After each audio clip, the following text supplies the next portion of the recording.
भगवत प्राप्ति के लिए कोई नवीन कर्म अनुष्ठान की जरूरत नहीं है। आप जो हो, जहां हो, आपका जो कर्तव्य है उसको भगवत सेवा मानकर नाम जप करते हुए जनहितार्थ, बस मंगल हो जाएगा। भगवान तुम्हारा हर समय मंगल विधान रचे हुए हैं। उनके हर विधान में बड़ा प्रेम उनका छुपा हुआ है, अहेतुकी कृपा छुपी हुई है, उनकी दया सब पर है। सब पर मोरी बराबर दाया, भगवान कहते। तो अनुभव में क्यों नहीं आती? तो दया का उल्टा करो, याद। तुम अभी संसार के भोगों की याद में हो, प्रभु से विमुख हो, और वो कृपालु तुम पर कृपा कर रहा है, तुम्हें अनुभव में नहीं आ रहा। अब तुम स्मृति में आओ, भगवान की याद करो, उनके नाम की, उनके रूप की, उनकी लीला की, उनकी धाम की स्मृति जागृत करो।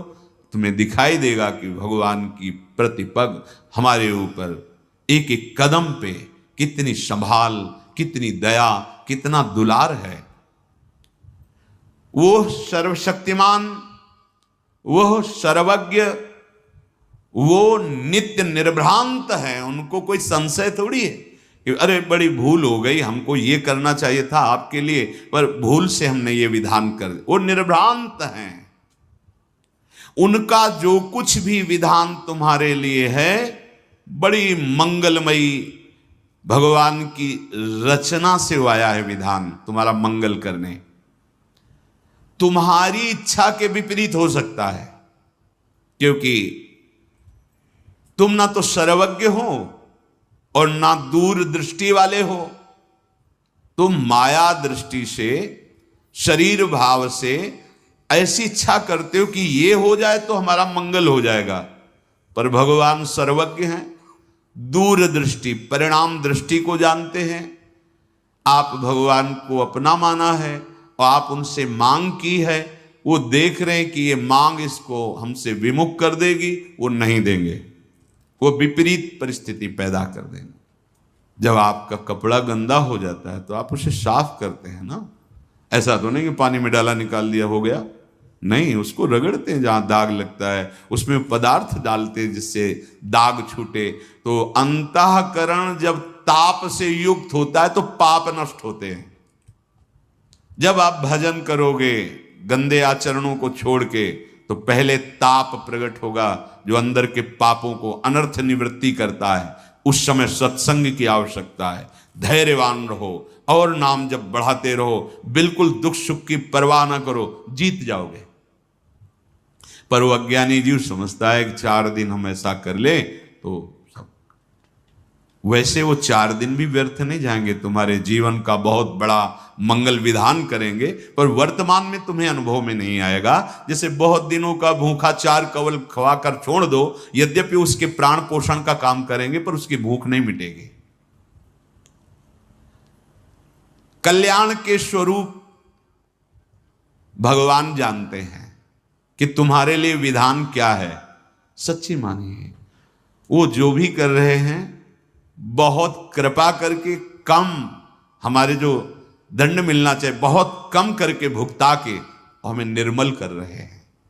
हम आरोप ना करें, एक भी कोई ऐसी चेष्टा नहीं जिसका तुम्हें फल ना मिले, एक भी चेष्टा। और तुमने कितनी कुछ चेष्टाएं की है और तुम्हें वृंदावन आने को मिला, तुम्हें सत्संग सुनने को मिला, तुम्हें राधा नाम जपने की प्रेरणा मिली। ये तुम्हारे कर्म का फल नहीं है, श्री जी की कृपा है।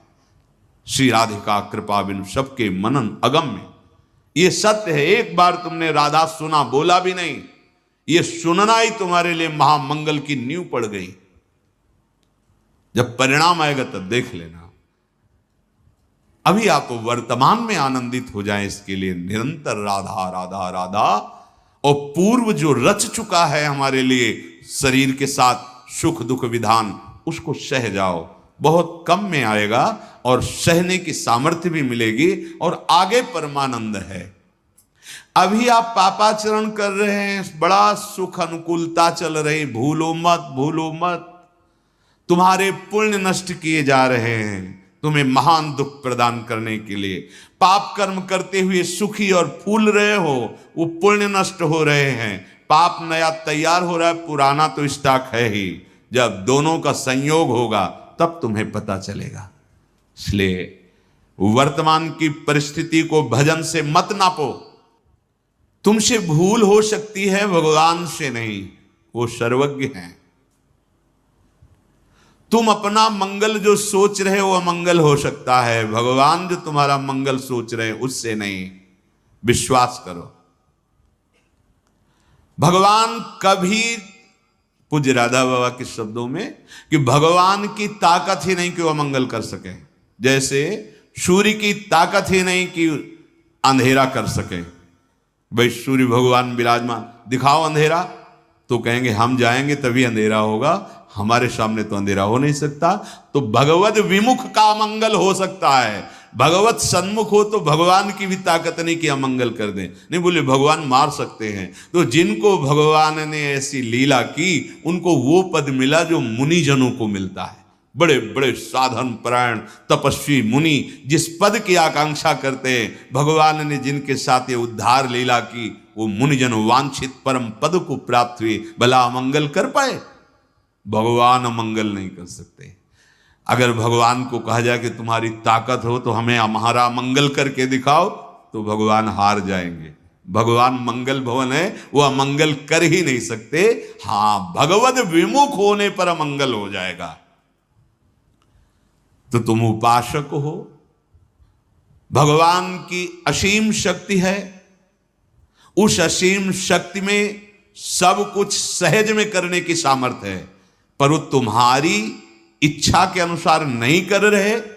इसका मतलब भगवान की मंगलमयी इच्छा हमारे ऊपर लागू हो गई। अब हमें भगवत प्राप्ति में कोई संशय नहीं। अर्थात उपासक को एक तो इच्छा ही नहीं करनी चाहिए, अगर इच्छा है तो भगवान के सामने रखकर छोड़ देना चाहिए। आप जो आपको भावे सो करो। आप स्वतंत्र हो, आपको लगे कि इस इच्छा पूर्ति से मंगल होगा तो आप कर दो, और आपको लगे कि नहीं होगा तो आप कभी मत करना। ये छूट दे दो। नहीं, ये छूट इसलिए कि तुम्हारी श्रद्धा और विश्वास डगमगाएगा नहीं। भगवान की सर्वज्ञता, सर्वशक्ति, सौहार्दता, मंगलमयता पर तुम विश्वास करो। अपनी स्वतंत्र इच्छाओं से कभी तुम मंगल स्वरूप को प्राप्त नहीं हो सकते। प्रभु की अहेतुकी कृपा, प्रीति, सौहार्द, सर्वज्ञता आदि पर विश्वास करके तुम जब अपनी इच्छा को प्रभु के चरणों में समर्पित कर देते हो और वो इच्छा जब पूर्ति नहीं होती और आप विचलित होते हो, तो भगवान कृपा करके सत्संग दिलवा देते हैं। पक्का मानना, सत्संग मिला, भगवान ने हमको चयन कर लिया अपने पास बुलाने के लिए। पूरी सृष्टि में हम पर कृपा हो गई, इतने अनंत जीवों में से मुझे निकाल लिया। कितना प्यार करते हैं प्रभु। मुझे सतमार्ग मिल गया, संत संग मिला, मानो सब कुछ प्राप्त हो गया। पर फिर सावधान, संत संग कैसे? संतों का संग जो हमें भगवत कृपा से मिलता है, वो सत्संग जो सत्संग मात्र से भगवत प्राप्ति। बड़े भाग पाइब सत्संगा, बिनहि प्रयास होई भवभंगा। मई अनन्य भावेन भक्तिम कुर्वन्ति ये दृढ़ाम। मई अनन्य अर्थात एकाग्रेण निष्कामेन कर्मणा मनसा अंतःकरणेन दृढ़ाम भक्तिम कुर्वन्तु। शरीर से, मन से, वाणी से एकमात्र अपने आराध्य देव का आश्रय, एक भरोसो, एक बल, एक आस विश्वास, सब हमारे भगवान के स्वरूप है। पर हम जिनकी उपासना, जिस नाम की, जिस रूप की, उसमें अनन्य भाव। मई अनन्य भावेन, एक अनन्य भक्ति का स्वरूप है। ये अगर नहीं होगा तो आगे वाला अनन्य भाव नहीं आएगा। पहला स्वरूप है सो अनन्य गति जाके असमति न टरे हनुमंत, मैं सेवक सचराचर रूप स्वामी भगवंत, ये बहुत जरूरी है। सब मेरे प्रभु, सच्ची सच्ची मेरे प्रभु ही है। छुपा छुपी का खेल खेल रहे हैं, बाहर ही नहीं अंदर ही छुपे हैं। ढूंढ रहे हो बाहर, छुपे अंदर हैं। अंदर अपने देखो और सबके देखो, ये पर्दा हट जाएगा। इसके बाद की जो अनन्यता आती है, दूरे सृष्टि आदि वार्ता, इस पहली अनन्यता से सृष्टि वार्ता खत्म। क्योंकि